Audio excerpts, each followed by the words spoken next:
Heading into the 2024 season, the Cleveland Guardians were largely not considered favorites to win the weak AL Central Division. Central, Dan. This one's a little bit more wide open, but I'm going with the Minnesota Twins. In fourth place, I have the Cleveland Guardians. Not enough thump in that lineup, in my opinion. In fourth place, dropping them down a little bit, I've got the Cleveland Guardians. This is a team that just doesn't feel ready right now for me to be one of the best teams in this division. Since then, they've become a powerhouse of not just the Central, but of the entire sport, thanks in no small part to one man.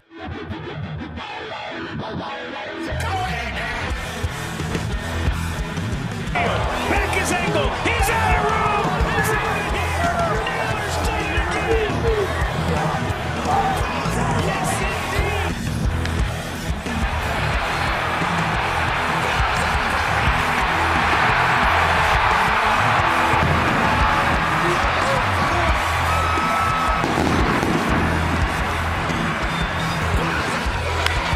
Left field. It's deep. Gordon is back. Looking up. It's gone. There may not be a more emotional player in the game of baseball today.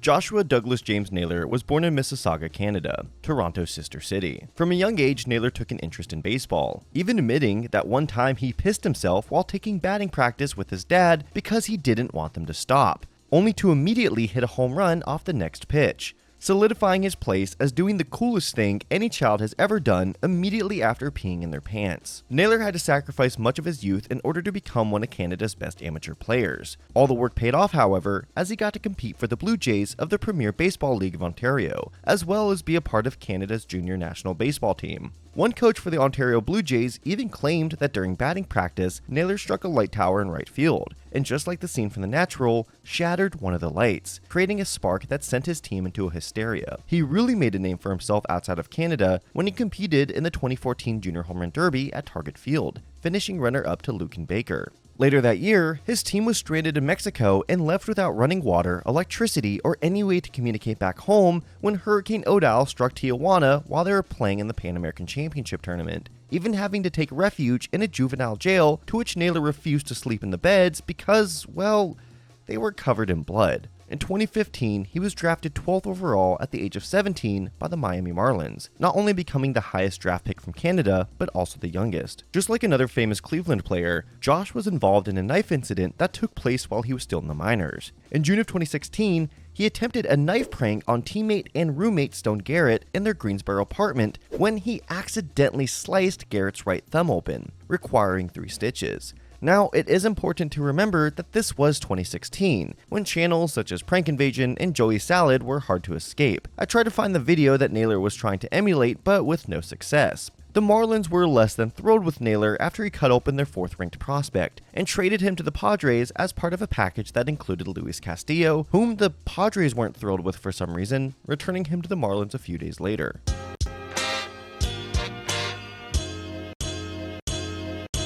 From there, Naylor, who had hit a few developmental bumps during his brief time with the Marlins organization, really started to find his own with the Padres. He had a strong fall league in 2017 before putting it all together in both AA and AAA in 2018. I do have to put a disclaimer on his AAA numbers, however, because the Pacific Coast League is notorious for its crazy offensive environment. Still, Naylor's performance as a 21-year-old was nothing to balk at. In 2019, Fangraphs ranked him as the Padres' 11th best prospect as part of a loaded system, bestowing upon him the godly 70 raw power grade, as well as projecting him for 60 game power, even if the big-boned Naylor was viewed as a base-running and defensive liability. Naylor made his Major League debut on May 24, 2019, only a few miles away from where he grew up, in the same stadium he had actually played a few games at as an amateur while with the junior national team. Sometimes baseball works in strange and mysterious ways. While Naylor went 0 for 4 in his debut, he would get the scoring started the next day in a game in which the Padres scored the most runs in franchise history since 1996.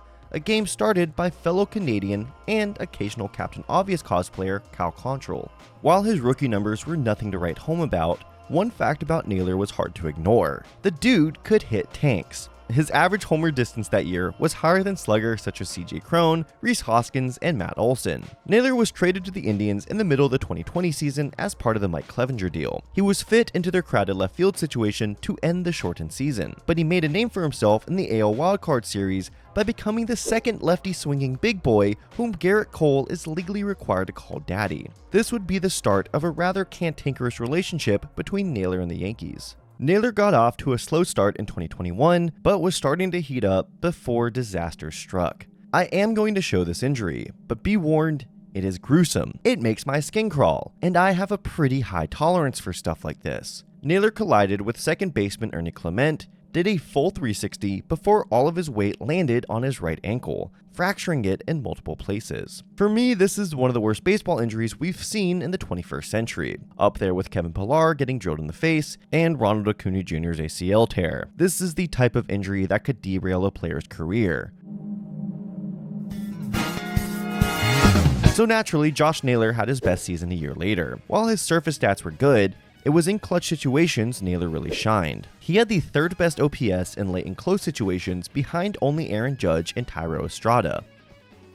It was in these situations where Naylor really let his freak out. On May 9th, he hit a game-tying grand slam against White Sox closer Liam Hendricks. He would then hit a go-ahead 3-run homer with 2 outs in the 11th inning, not only shattering the record for most RBI in the 9th inning or later, but single-handedly winning the game for his team. In one of the greatest home run celebrations of all time, Naylor can't even contain his excitement while rounding second before he goes up to some White Sox fans by the Guardians dugout, telling them, "I want all the smoke. You guys feed me. God. Fuck." Before violently throwing his helmet perfectly into the cubby and marching throughout the Guardians dugout. God, baseball's awesome.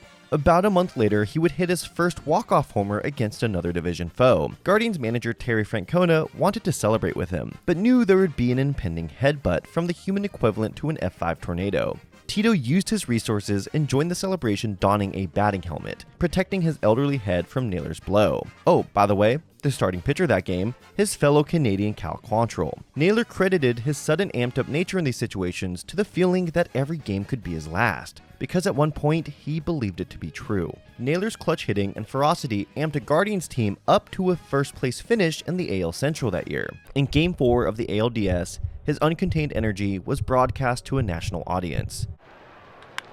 Hits this one well in the gap in right center field. Judge watches it leave the yard. And Naylor's got his own home run dance. Naylor's rocking the baby celebration angered a ton of Yankees fans, the same fans who had harassed Naylor's teammates earlier in the season. You know, just win with respect. Like, you don't need to throw stuff on the field. You don't need to hurt anyone. Like, you guys won. Like, cheer and have fun, have some beers with each other, but you don't need to throw them on the field. You're just wasting your money. Naylor didn't back down, however. He even embraced whatever insults would come his way when the Guardians played the Yankees in New York for Game 5, even calling their "Who's Your Daddy" chants pretty cool. Not only did Naylor's celebration rub Yankees fans the wrong way, I found none of it funny, and I was completely irate.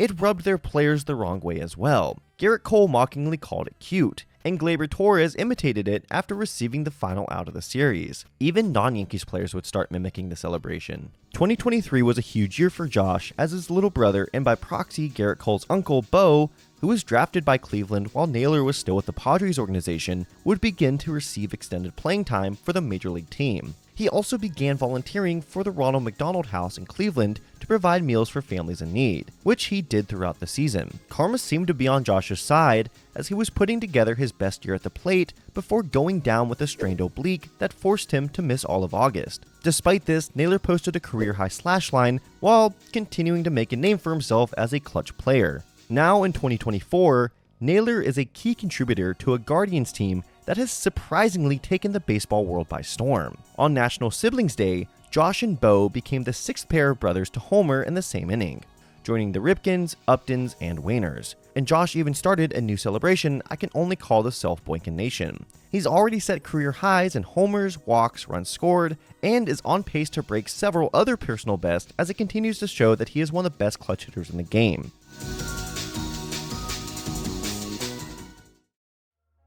Naylor, despite being a loose cannon on the field, is actually one of the most reserved players in a clubhouse full of big personalities. And that's how he's able to maintain his consistency despite portraying himself as how Guardians radio announcer Tom Hamilton describes as Bull in a china shop. He leaves it all out on the field. He plays every game like it's his last because at one point he thought he played in his last game. But that injury seemed to supercharge him into the boisterous king of clutch, which has given us some of the craziest celebrations we've seen from a player in an environment that is gradually embracing all walks of life. And that's what makes Josh Naylor baseball's most lovable psycho. You're going to see plenty of him in October, and his celebrations may rub your fan base the wrong way. But please keep this video in mind before passing judgment, because I believe every team needs a Josh Naylor.